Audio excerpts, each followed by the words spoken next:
In Sicilia amiamo tantissimo le scacciate. La ricetta che vi propongo è quella preferita dalla mia famiglia. Requisito essenziale: avere una buona semola di grano duro rimacinata, perché sarà quella a dare gusto alla nostra pasta. Setacciamo la farina, la mettiamo in una ciotola, al centro sbricioliamo il lievito di birra fresco, aggiungiamo lo zucchero che attiverà la lievitazione e un pochino di acqua tiepida. Lavorando con una mano iniziamo a sciogliere questi ingredienti. Man mano andiamo incorporando la farina. Mettiamo il sale sempre lontano dal lievito e aggiungiamo il resto dell'acqua facendolo assorbire poco alla volta.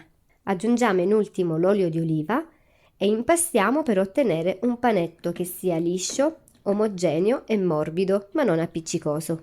Prima di procedere con la lievitazione, per comodità possiamo dividere già il panetto in due parti. Una parte più grande sarà la base della scacciata, la parte più piccola invece sarà la copertura. Mettiamo i due panetti in due ciotole diverse, sporche di olio, andiamo a coprire con pellicola e mettiamo a lievitare all'interno del forno, ovviamente spento, ma con la luce accesa, così da dargli il giusto tepore.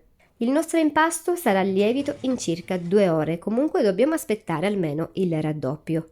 Ma in questo frattempo possiamo occuparci del ripieno. La parte un po' più noiosa potrebbe essere pulire la scarola. Va inoltre fatta scolare e asciugare il più possibile.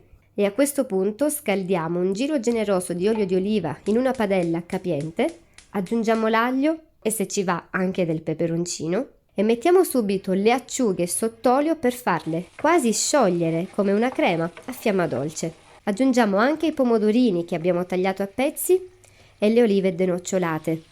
Ora che si è formato un po' di sughetto, possiamo togliere l'aglio e aggiungere invece la scarola. Mettiamo il coperchio appunto per aiutarla ad appastire e, trascorsi 5 minuti, lo possiamo togliere nuovamente e continuare la cottura fino a renderla morbida e ad asciugare anche il fondo di cottura che si è creato. Andiamo a vedere se i nostri panetti sono lieviti. Ed eccoli qui, pronti per essere stesi col mattarello. Iniziamo col primo formando un disco piuttosto grande che andrà a coprire tutta la teglia. Sporchiamo il fondo della teglia. Copriamo quindi con l'impasto, bucherelliamo il fondo con una forchetta e possiamo farcire con il nostro ripieno.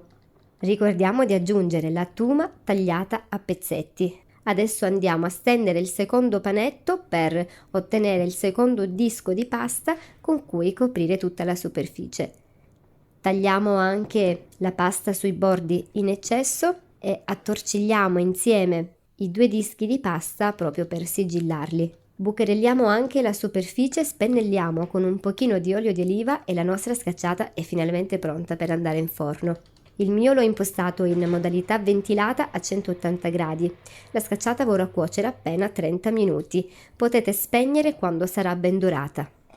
Eccola pronta! Dovremo aspettare che si riposi un po' per poterla tagliare e gustare al meglio. Sarà ottima ancora tiepida con la tuma filante